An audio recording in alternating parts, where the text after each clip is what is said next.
और आज भी नियम है महाराज, जिसकी फैक्ट्री नहीं चलती हो, प्रॉपर्टी की आप खरीदारी बेचादारी करते हो, प्रॉपर्टी से जुड़ा हुआ काम करते हो, या लोहे से जुड़ा हुआ करते हो, या फैक्ट्री आदि का कर्म करते हो, कोई मैन्युफैक्चरिंग करते हो, वो नहीं चल रहा, तो हनुमान जी के उल्टे पांव का सिंदूर लीजिए और हनुमान जी के दूसरे नंबर के भाई गतिमान का नाम लीजिए।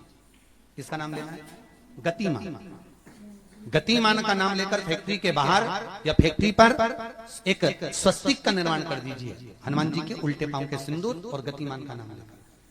कभी आपकी फैक्ट्री कोई काम नहीं निकालेगी, उन्नति की ओर ही लेकर जाएगी, कभी घाटे की ओर नहीं जाएगी। गतिमान, रतिमान, केतुमान, मतिमान, ये जितने भी नाम है हनुमान जी के भाइयों के, ये सब कल्याण करते हैं। एक एक नाम कल्याण करते हैं। एक महाराज वो जिन बच्चों को निमोनिया हो जाता है ना, वो सर्दी का कोटा रहता है, बहुत सर्दी बच्चों को बनी रहती है, तो हर दिन 5-8 दिन 10 दिन में वापस दौड़ के डॉक्टर के पास लेके जाओ, फिर डॉक्टर के पास ले। वैसे तो डॉक्टर के पास बच्चे आजकल के जमाने के जाते ही जाते हैं हर 15 दिन 20 दिन में, तो इसके पीछे वो चले जाए। एक हास्य व्यंग में हमसे पूछा किसी ने, महाराज जी आज के बच्चे बार बार हॉस्पिटल डॉक्टर क्यों जाते हैं? तो हमने कहा देखो भैया, बच्चा जहाँ जन्म लेता है उनसे प्रेम ज्यादा होता है। पहले नानी के घर में पैदा होता था इसलिए नानी के घर ज्यादा जाता था, दादी के घर में ज्यादा पैदा होता था इसलिए दादी के घर ज्यादा जाता था। आज के बच्चे हॉस्पिटल में ज्यादा पैदा होते हैं इसलिए हॉस्पिटल ज्यादा घूमने जाते हैं। ये हास्य। पर यदि बच्चे को सर्दी ज्यादा होती है, निमोनिया ज्यादा होता हो, ठंडा का कोटा ज्यादा रहता हो, तो पीपल के 5 पत्ते महाराज उस पर घृत लगाकर हनुमान जी के तीसरे नंबर के भाई व्रतिमान का नाम लेकर, व्रतिमान का नाम लेकर बच्चे की छाती पर एक वस्त्र से उसको बांध दीजिए, रात्रि भर बंधे रहने दीजिए महाराज। और बांधना कौन से दिन है? द्वादशी तिथि को, बस एक बार बांधना, उसके बाद सर्दी का कोटा नहीं रहता, बच्चा स्वस्थ अपने आने में।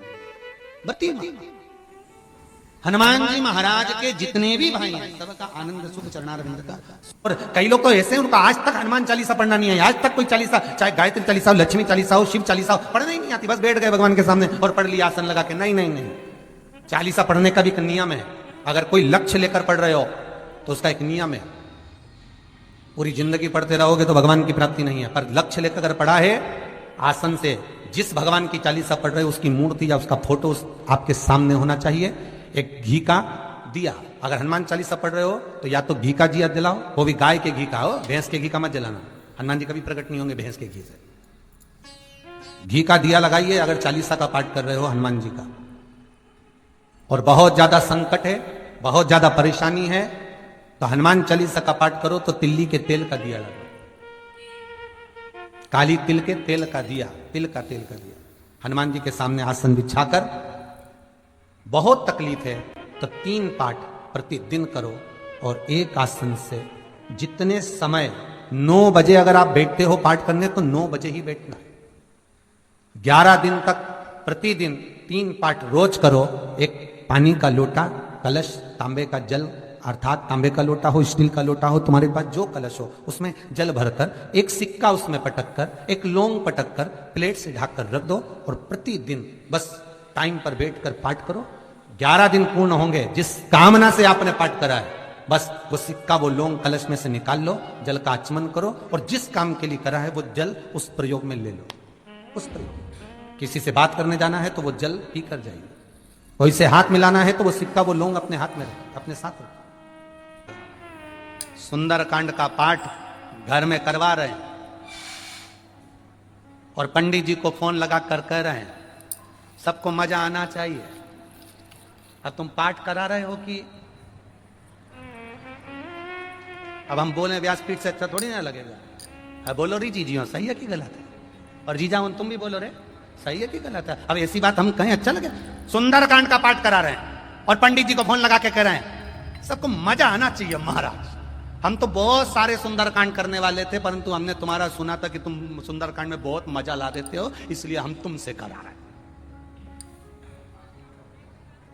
इसीलिए तुमसे करा रहे हैं। अब सुंदरकांड का पाठ मेरे हनुमान जी की कथा, मेरे हनुमान जी का चरित्र मजा लेने के लिए नहीं है, मोक्ष लेने के लिए है।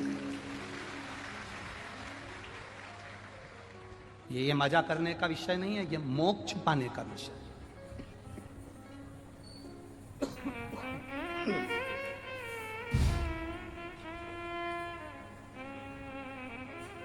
जितने लोग सुंदरकांड में आकर बैठते हैं उन्हें चौपाई से कोई मतलब नहीं होता, उन्हें तो बस महाराज ने भजन गाया और इन्होंने नाचना प्रारंभ करा।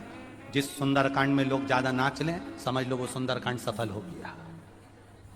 नहीं, शिव महापुराण की कथा कहती है भगवान शंकर का एक अंश अवतार है मेरे श्री हनुमान जी महाराज।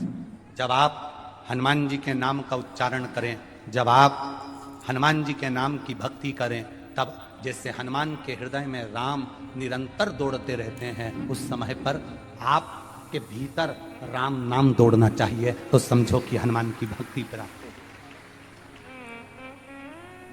तो समझो कि हनुमान जी की भक्ति प्राप्त हो।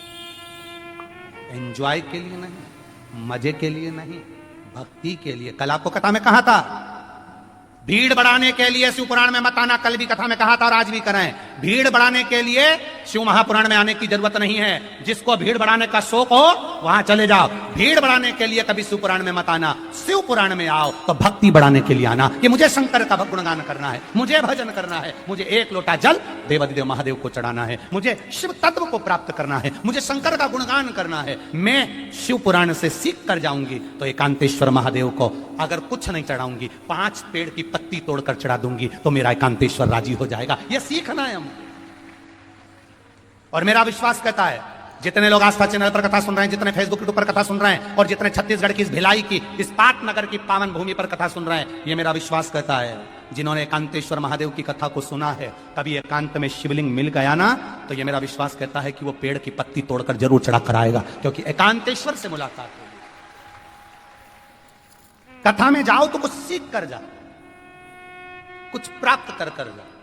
तो मालूम पड़ा कथा में से गए और जैसे कि जैसे ही पहुंच गए लंका में गए, चारों तरफ उन्होंने लंका में देखा, जहां देखो वहां असुर नजर आ रहे थे, जहां देखो वहां राक्षस नजर आ रहे थे, जहां देखो वहां केवल योद्धा नजर आ रहे थे, जहां देखो वहां पर सब असुर ही असुर दिख रहे थे। पर हनुमान जी की दृष्टि अच्छी थी, उन्होंने कहा हलवाई ने पूरा पर्चा लिखा है पर तुलसी का दल नहीं लिखा, तुलसी का दल मुझे ले जाना पड़ेगा। तो हनुमान जी ने पूरी लंका में सबसे पहले तुलसी का दल ही ढूंढा, विभीषण का घर ढूंढा, विभीषण का घर ढूंढा उन्होंने सबसे पहले, तुलसी का दल ढूंढा उन्होंने सबसे पहले। और वो तुलसी के दल को उन्होंने जब देखा तो वो तुलसी के दल को देखकर समझ गए कि इस पूरे लंका में कोई एक है जो भगवत भजन करने वाला है। फिर क्या देखा हनुमान जी ने कि विभीषण की धर्म पत्नी शर्मा दिया लेकर आई है और तुलसी के क्यारे में लगा रही है।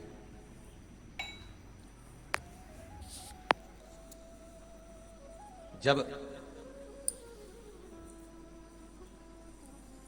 विभीषण की धर्मपत्नी शर्मा तुलसी के क्यारे में दिया लगा रही है तो हनुमान जी क्या देखते हैं कि उस समय पर कुंभकर्ण की धर्मपत्नी वहां पर ब्रज ज्वाला आकर खड़ी हो गई और उसने दिया उठाकर नीचे रख दिया। कुंभकर्ण की 3 धर्मपत्नियां थी, उसमें ब्रज ज्वाला सबसे बड़ी थी, फिर तड़ियात्मा, फिर तीसरे नंबर पर है करकटी। इस कुंभकर्ण की धर्मपत्नी ब्रज ज्वाला ने उस दिए को उठाकर नीचे रखा। कितनी बड़ी बात है, जरा ध्यान दीजिएगा कि वो राक्षस की पत्नी है, कुंभकर्ण की पत्नी, और ब्रज ज्वाला राजा बलि की लड़की भी है, एक रत्ना और एक ब्रजज्वाला। रत्ना बाद में पूतना बनी थी, रत्नमाला, और ब्रजज्वाला कुंभकर्ण की पहली पत्नी बनी। देखा उन्होंने कि ये ब्रजज्वाला आई और विभीषण की धर्मपत्नी शर्मा ने दिया लगाया और वो दिया इस ब्रजज्वाला ने उठाकर नीचे रख दिया, तो शर्मा को क्रोध आ गया, शर्मा को गुस्सा आ गया कि मैंने तुलसी जी में क्या रखा और इसने उठाकर नीचे रख दिया।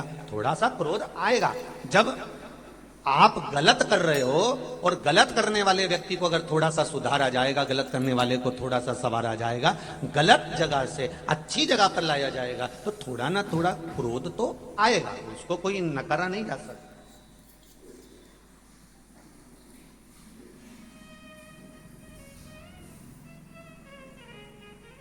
आपकी होए चाहे हमारी होए, प्रत्येक मनुष्य के जिंदगी की शुरुआत, प्रत्येक मनुष्य के जिंदगी की शुरुआत रोने से होती है। कैसे होती है? बोलो बोलो, जम के बोलो जरा। रोने से।